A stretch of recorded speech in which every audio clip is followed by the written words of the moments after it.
اعوذ باللہ من الشیطان الرجیم بسم اللہ الرحمن الرحیم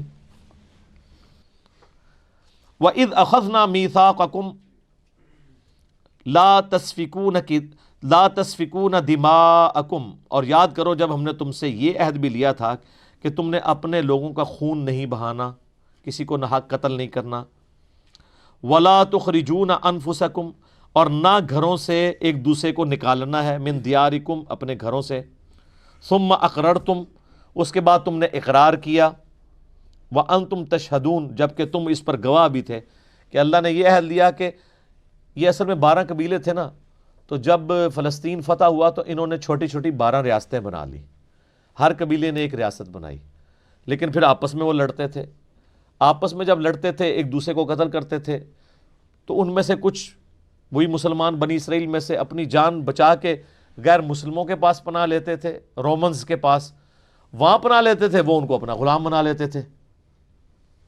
تو یہ اس طرح چین تھی.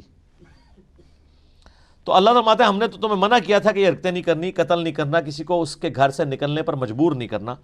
ثم انتم، پھر تم وہی ہو نا، تم ہؤلاء تقتلون انفسکم، کہ تم قتل کرتے ہو اپنوں کو، یعنی اپنے دوسرے بھائیوں کو، بنی اسرائیل کے جو 12 قبائل آپس میں لڑتے تھے. وَتُخْرِجُونَ فَرِيقًا مِّنكُم مِّن دِيَارِهِمْ، اور ایک فریق دوسرے کو اس کے گھر سے نکلنے پر مجبور کر دیتا ہے. تَظَاهَرُونَ عَلَيْهِمْ بِالْإِثْمِ وَالْعُدْوَانِ، اور تم مدد کرتے ہو ان کے خلاف دشمنوں کی گناہ اور ظلم کے اوپر. ظاہر ہے پھر جب اندر میں پھوٹ پڑے گی تو باہر سے بھی آپ کو پتہ ہے جن لوگوں کے انٹرسٹ ہوں گے تو پھر کافروں کے ساتھ مل کے اپنے مسلمان بھائیوں کے ساتھ یہ تم سلوک کرتے تھے. ظاہر ہے بنی اسرائیل تو اس وقت مسلمان ہی تھے نا، سابقہ امت مسلمہ ہے. وَإِن يَأْتُوكُمْ أُسَارَىٰ، اور جب وہ قیدی بن کر تمہارے پاس آتے ہیں. اچھا، جب قیدی بن کے آتے ہیں تو پھر ان کا خون جوش مارتا ہے کہ یار یہ تو ہمارے ہی ہیں، ٹھیک ہے. تو پھر وہ کہتے ہیں وہ اللہ نے بڑی ترغیب دلائی ہے کہ قیدیوں کو آزاد کیا جائے اللہ کی راہ میں.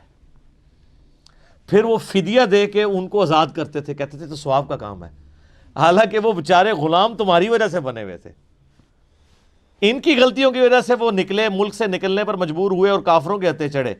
تو اللہ فرماتا ہے اس کے بعد وہ جب تمہارے پاس قیدی بن کے آتے ہیں تو فادوہم وہو محرم علیکم، تم بڑے پاک باز بن کے ان کا فدیہ دے کے ان قیدیوں کو آزاد کرواتے ہو، حالانکہ ان کا نکالنا، وہو محرم علیکم اخراجہم، حالانکہ ان کا ان کے ملک سے نکالنا تمہارے لیے حرام تھا.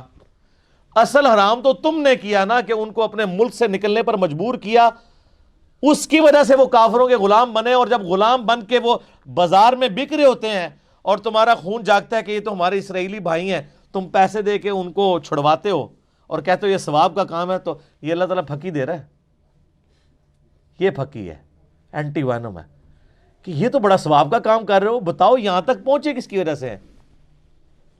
جو میں نے مولانا طارق جمیل صاحب کو کہا تھا نا، وہ کہتے ہیں میں نے علماء کو جراثیم نہیں کہا، میں نے کہا تھا انڈیا پاکستان سے جو لوگ آتے ہیں تو وہ جراثیم لے کر یورپ میں آتے ہیں، یہاں بھی فرقہ وارانہ. تو میں نے کہا شیخ صاحب یہ جراثیم ان کو لگاتا کون ہے؟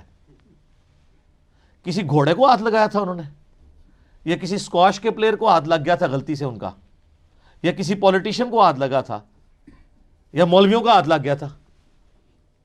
تو یہاں پہ بھی اللہ تعالیٰ فرما رہا ہے کہ جن قیدیوں کو تم آزاد کر کے بڑا ثواب کما رہے ہو نا، کہ بڑا نیکی کا کام ہے قیدی آزاد کرنا، حالانکہ اصل تمہاری خطا ہے ان کو جو تم نے نکالنے میں مدد کی کافروں کی، وہ اصل حرام کام تھا، وہ حرام تم نے کر لیا اور اب یہ ثواب کما رہے ہو.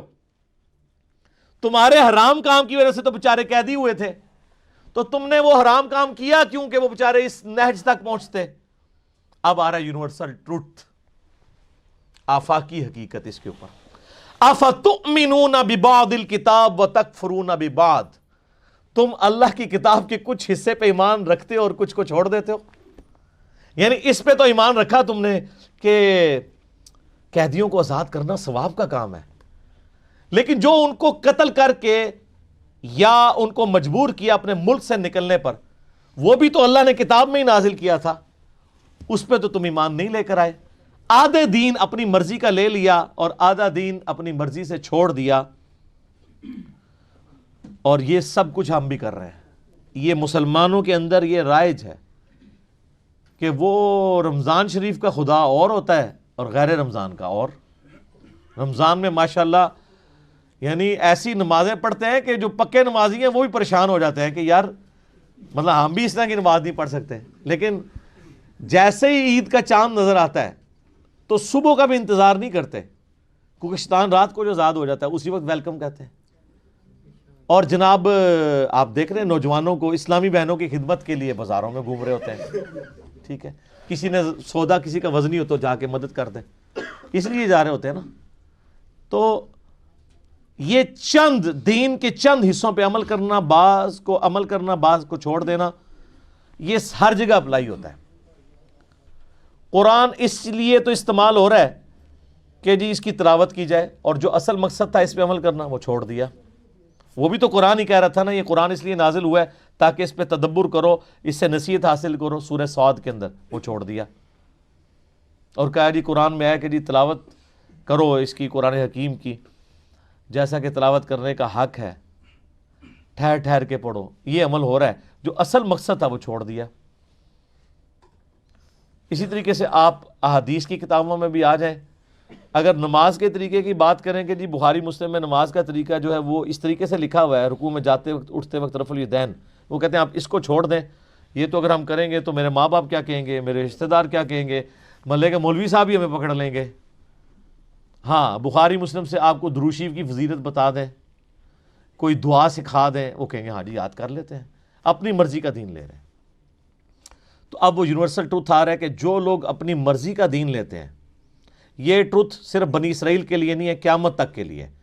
یہ سورہ بنی اسرائیل میں آگے جا کے ڈیٹیل چیزیں بھی آئیں گی. یہاں پہ سورۃ البقرہ میں سٹارٹ میں یہ جو بنی اسرائیل کے اوپر قرارداد جرم اللہ تعالیٰ نے ان کا مقدمہ کھولا ہے, وہ اس لیے کہ تاکہ امت محمدیہ صلی اللہ علیہ وآلہ وسلم کے لیے عبرت ہو کہ تم لوگوں نے بھی یہ کام نہیں شروع کر دینا ہے جو کر لی ہیں.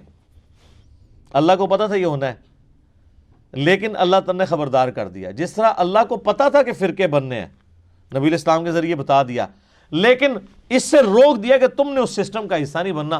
وَاعْتَصِمُوا بِحَبْلِ اللَّهِ جَمِيعًا وَلَا تَفَرَّقُوا. وہ کہتے ہیں نہیں یہ حدیث میں پہلے ہی آیا فرقے بننے ہیں, اور یہ تو نہیں آیا کہ فرقے بناؤ, وہ تو خبر تھی. جیسے مسلم شریف میں حدیث ہے کہ عورتیں قرب قیامت میں ایسا چست لباس پہنیں گی گویا ننگی ہو. تو اب کوئی اپنے گھر والوں کو ننگا لباس بنانا شروع کرتے کہ جی وہ تو پہلے حدیث میں آیا کہ پہنے گی. نہیں, وہ تو بتایا گیا اس سسٹم کا حصہ نہیں بننا. فرقے بنیں گے, تم نے اللہ کی رسی قرآن کو مضبوطی سے پکڑنا ہے, فرقوں میں نہیں بٹنا. یہاں پہ بھی دیکھیں اللہ تعالیٰ فرماتا ہے جو لوگ کتاب کے بعض حصے پہ ایمان رکھتے ہیں اور بعض کو چھوڑ دیتے ہیں, فما جزاء من يفعل ذلك, ایسے لوگوں کے لیے جزا نہیں ہے. جزا یعنی یہ سزا کے معنوں میں, کیونکہ عربی میں دونوں طرف یہ استعمال ہوتا ہے. منکم, تم میں سے جو کوئی ایسی حرکت کرے کے لیے اس کے لیے جزا نہیں ہے, الا مگر یہ, خزی فی الحیات الدنیا, کہ دنیا میں اللہ تعالیٰ ایسے لوگوں کو رسوا کر دے گا. آج 1.5 ارب مسلمانوں کی رسوائی ہمارے سامنے ہے. صحیح مسلم میں حدیث ہے, نبی علیہ السلام نے فرمایا اللہ تعالیٰ اس کتاب کی وجہ سے لوگوں کو عروج دے گا اور اس کتاب کی وجہ سے لوگوں کو ذلیل کرے گا.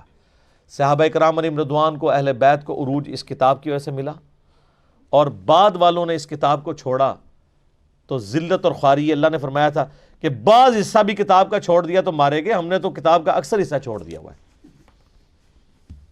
اسی کو ڈاکٹر اقبال نے جواب شکوہ میں اللہ کی طرف سے جواب دیتے ہوئے کہا ہے, وہ زمانے میں معزز تھے مسلمان ہو کر, اور تم خوار ہوئے تارک قرآن ہو کر.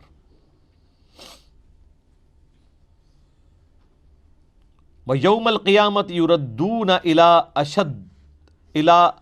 أَشَدِّ الْعَذَابِ, اور قیامت والے دن شدید عذاب میں جھونکا جائے گا. یعنی دنیا میں تو رسوائی ہونی ہے, آخرت کا بھی جو ادھار باقی ہے نا وہ تو بہت ہی شدید ہے.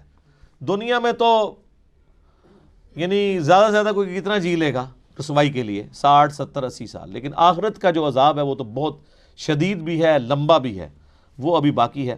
وَمَا اللَّهُ بِغَافِلٍ عَمَّا تَعْمَلُونَ, اور اللہ تعالیٰ غافل نہیں ہے جو کچھ کام تم کر رہے ہو, جو کرتوت تم کر رہے ہو, اللہ کے سب نظر میں ہے. ایک ایک چیز اس نے نوٹ کی ہوئی ہے. اللہ فرشتوں کا محتاج نہیں ہے, اس کے اپنے علم میں. اور فرشتے تو ریاکار کی عبادت بھی لکھ لیتے ہیں. الٹیمیٹ فیصلہ تو اللہ کرتا ہے کہ یار اس نے تو دکھلاوے کے لیے کیا تھا. فرشتے نے 1 کروڑ نیکی لکھی ہے, اللہ کہتا ہے 0 سے ملٹیپلائی. کوئی دل کا حال تو نہیں کوئی جان سکتا. یہ تو اللہ کی خوبی ہے. یا اللہ کسی کو مطلع کر دے اپنے پیغمبروں میں سے, فرشتوں میں سے, جس کے لیے چاہے.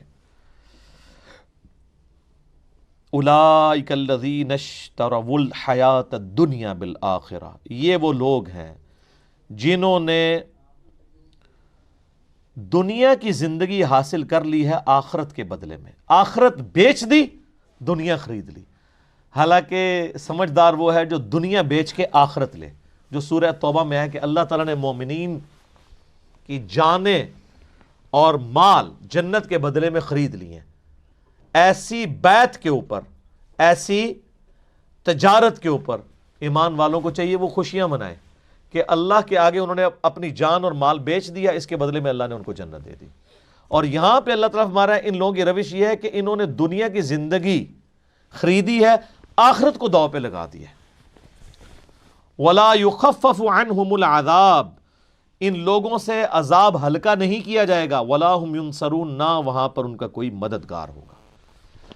اللہم اجرنا من النار, اللہم اجرنا من النار, اللہم اجرنا من النار, آمین. یہ میرے بھائیوں کتاب اللہ ہے, یہ کوئی سٹوری نہیں ہے.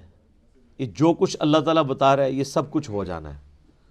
اوہ کچھ بھی نہیں ہونا, یہ او ہی ہوگی. جو اللہ نے کسی کے ساتھ کر دینا ہے اس نے کر دینا ہے. زمین و آسمان کی مخلوقات مل کر کسی کو چھٹکارا نہیں دے سکتی ہیں اگر اللہ تعالیٰ کسی کے اوپر گرفت کر لے. اللہ تعالیٰ فرماتا ہے اس کے حضور کوئی سفارش بھی کسی کی نہیں کر سکتا سوائے اس کی جو اللہ تبارک و تعالیٰ جس کے لیے خود ہی اجازت مرحمت فرما دے.